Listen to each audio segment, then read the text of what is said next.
everybody, I'm Bree the Plant Lady, and today I am going to be planting more potatoes.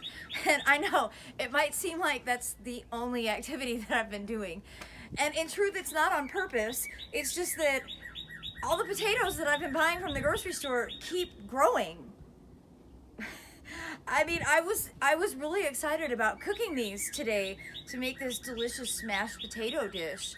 But instead, I'm gonna go ahead and grow them out. And I went to get another bag of potatoes out of my cupboard and they had also started to grow. And both of these are only 2 weeks old.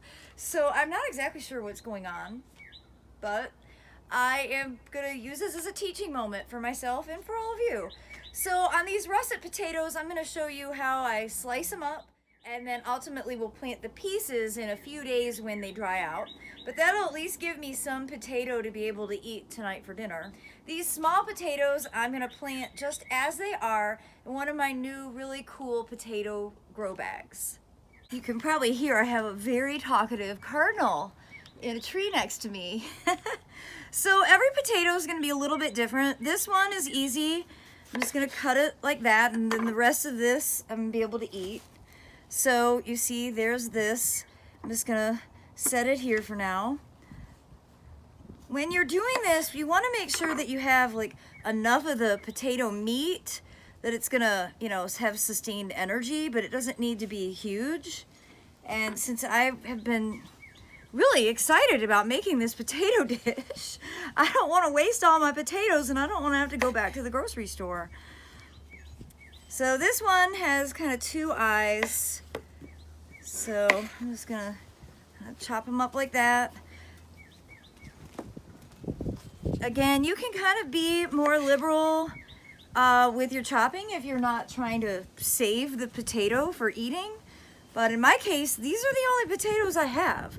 So I kind of need them. That one was pretty big. So as you can see, these are all chopped, and you really just want to give them a couple of days to dry out and basically form a callus. You don't want to put freshly cut potatoes in wet soil because they have a likely disposition to rot. But you don't want to wait too long either. There's kind of a 3 to 5 day window that's really ideal for planting these little pieces of potato. And I usually store these inside on top of my microwave so they're out of the way, but I still see them. And like for me, it has to be in my line of sight or I'll totally forget about it. So that's kind of my philosophy for this. Okay, so now for potato planting. And I've got 2 different kinds of grow bags here. I've got this one called Joyon, and it has this cool flap that in the long haul will make it really easy for pulling out the tubers as they develop. And then I've got this one from Kaveen, and the Kaveen bag is really cool. It has this plastic insert so you can see the roots. Also has that flap so it'll make harvesting really easy. So obviously this Kaveen bag has been planted for almost a month, I think. And I've posted a lot of videos about it. I'm super psyched about it. I would love to figure out how to get a grow bag like this into every single elementary classroom so that kids could actually see like how to grow potatoes. You can see the roots, then they can understand where French fries come from, right? It just seems so awesome. So if anybody has any ideas on how to do a large-scale project like that, please let me know, because I would love to, help elementary schools, get back in from the pandemic and give them a really cool experiment to look towards. And so speaking of that, I'm at the stage where I need to add more compost to this bag, because remember, potatoes will actually develop off of this stalk. So when you're growing them, the reason that you use like a deep bag like this is so that you can keep layering more organic matter, and that's going to increase your yield. So I've added some extra to this bag because I don't need this bag to be this full, so that I can go ahead and basically just cover up the vegetation in this one, because this is really going to end up yielding a lot of potatoes. Like, it'll actually be kind of a fun experiment. We'll have to see how many French fries we get from this one bag. I know that my helper Aiden, that was how I got him into gardening. I taught him how to grow French fries. So I just always think that it's kind of something that most kids have in common. They all like, you know, fried potatoes. All right, now that that is pretty much full, I'm kind of not going to layer any more now through the season because I've basically reached the top.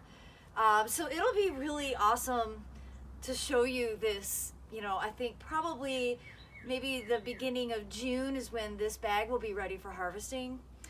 Now, a good thing to do with potatoes is not plant them all at once. That way you have succession harvests. That way you won't ever have like too many at once. The first time I grew potatoes, I ended up harvesting 80 pounds in one day. And then I had to find a place to store 80 pounds of potatoes. So that's not always rational. Here in Central North Carolina, Zone 7, March is the perfect time to plant potatoes. So it's really a blessing that all these have started growing for me. Now this bag has quite a few, so I'm actually going to split it and do 2 grow bags. So I need to get another one set up. And that means I'm going to probably put, let's see, 1, 2, 3, 4, 5, probably about 7 or 8 in each grow bag. And just like in this example, I am going to let these grow, and then basically every week or 2 I will just add another layer of compost into it, and until the compost is all the way to the top, and that's how I'll really maximize my tuber harvest. I love how colorful these bags are. Another great thing, you know, to show kids. And you can see here, I have put in about, I guess, 4 or 5 inches of compost in the bottom. And so I'm just gonna layer these potatoes in, not layer, just place them in. Kind of separating them by a couple inches. And then I will top dress with a little bit more compost. And over the next couple of weeks, these will start to develop nice green shoots just like that, and that's my sign to start adding more compost on top. So really easy way to grow potatoes. The nice thing with these bags, you know, if you are gonna get cold, like we have some freezing temperatures for the next few nights, you can just bring these inside. You know, they've got these nice handles. These bags are really exceptionally well made. I've used a lot of grow bags over the years, and I have to say I'm really impressed by the quality of these. And so that's what I'm gonna do. I'm gonna let these be outside today to get this nice ambient heat from the brick, but we're gonna be below freezing tonight. I'm gonna bring these into my heated shed just so I don't, you know, run the risk of slowing down their development. Well, I hope next time you find some potatoes sprouting in your bags from the grocery store, you'll be inspired to plant those into some grow bags or into your ground. Give growing potatoes a try.